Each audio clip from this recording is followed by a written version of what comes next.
Hey everyone, and welcome to The Explainer. Today, we're going to pull back the curtain on a concept that secretly controls just about every single purchase you make, from your morning coffee to your next big vacation. And we're going to start with a little mystery.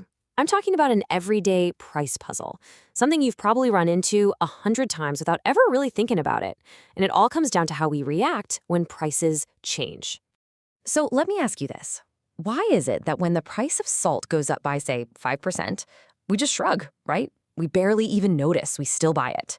But if you see an ad for a 5% sale on airline tickets, suddenly everyone's scrambling to book a flight. It's the exact same percentage. So what gives? Why the completely different reaction?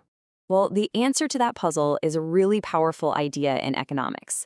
It's less about the price change itself and more about how stretchy our demand is for something. And that stretchiness has a name: elasticity of demand. Honestly, the best way to think about it is like a rubber band. For some products, our demand is super stretchy. You just tug a little on the price and whoosh, the amount we buy changes a ton. For other things, though, our demand is more like a stiff old rope. You can yank on that price all you want, and our buying habits just don't budge. Now, this whole idea of stretchiness isn't just about price, Our demand can also stretch when our income changes or even when the price of a totally different product changes.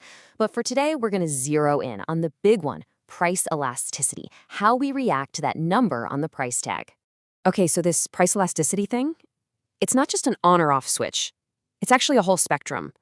There are 5 main degrees, and they go all the way from totally stiff and unresponsive to basically infinitely stretchy. Let's walk through them. First up, at one extreme end of the scale, we have what's called perfectly inelastic demand. This is the unchanging. And what it means is simple. The amount we want to buy does not change at all, no matter what the price does. And when you graph this, it looks like a straight-up vertical line. See that? The price can go way up or way down, but that quantity demanded, the Q on the bottom axis, it stays locked in the same spot. It's just stuck. Absolutely zero stretch. So what kind of stuff are we talking about here? We're talking about the absolute must-haves. Think life-saving medicine. Or, back to our salt example. If you need it to live or cook, a price change isn't going to stop you from buying it, period. All right, let's take one step in from that extreme. This is where things get a lot more common in the real world. This is relatively inelastic demand, or the stubborn. Here, a price change does have an effect, but it's a really small one. Our demand is, it's stubborn. It moves, but not by much. And you can see that stubbornness right here in this super steep curve. A massive price drop, like 50%, only gets people to buy a little bit more, maybe 25% more. We're just not that responsive. Okay, dead center on our spectrum, we find something called unitary elastic demand. This is like the perfectly balanced point, the sweet spot.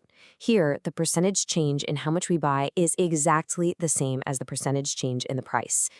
It's a perfect one-to-one relationship. Price drops by 50%, bam, demand goes up by 50%. The change in price is perfectly offset by the change in how much we're buying. All right, now we're crossing over to the fun side, the stretchy side. This is relatively elastic demand. And here, we are super sensitive to price. Even a tiny little change in price can cause a huge change in how much we decide to buy. Just look at how much flatter this curve is. And hey, this should look familiar. We're back to our airline tickets. A 50% drop in price here could cause demand to shoot up by 100%. It could literally double. Now that's a responsive customer base.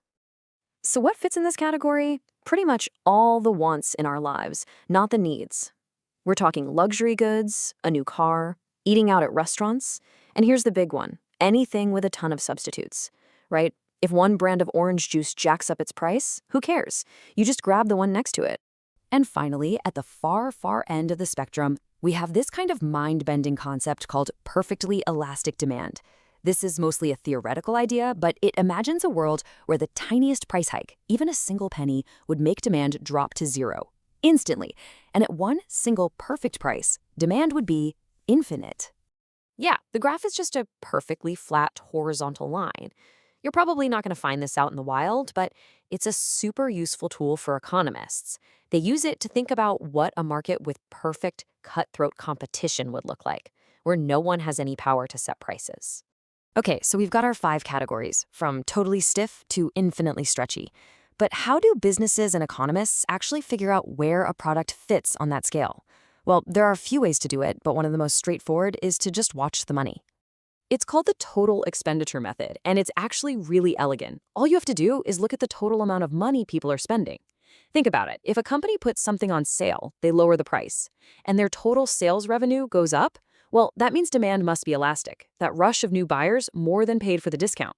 But if they lower the price and their revenue actually drops, that's a sure sign of inelastic demand. The sale just didn't bring in enough new business to be worth it.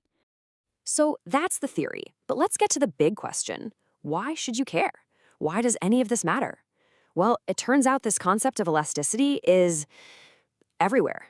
It's the hidden logic behind huge decisions made by everyone from your local coffee shop to your national government.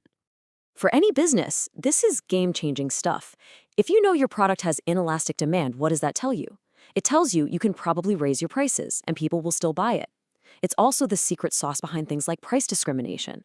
You know, when a movie theater gives students a discount, that's because they know students' demand for tickets is more elastic. They're more sensitive to price. And it's not just companies. Governments are masters at using elasticity. Ever wonder why they love taxing things like gasoline and cigarettes so much? Because demand for those is super inelastic. They know they can slap on a tax and will grumble, but will still buy them. It's a guaranteed revenue stream. It also helps them decide how to manage essential public services.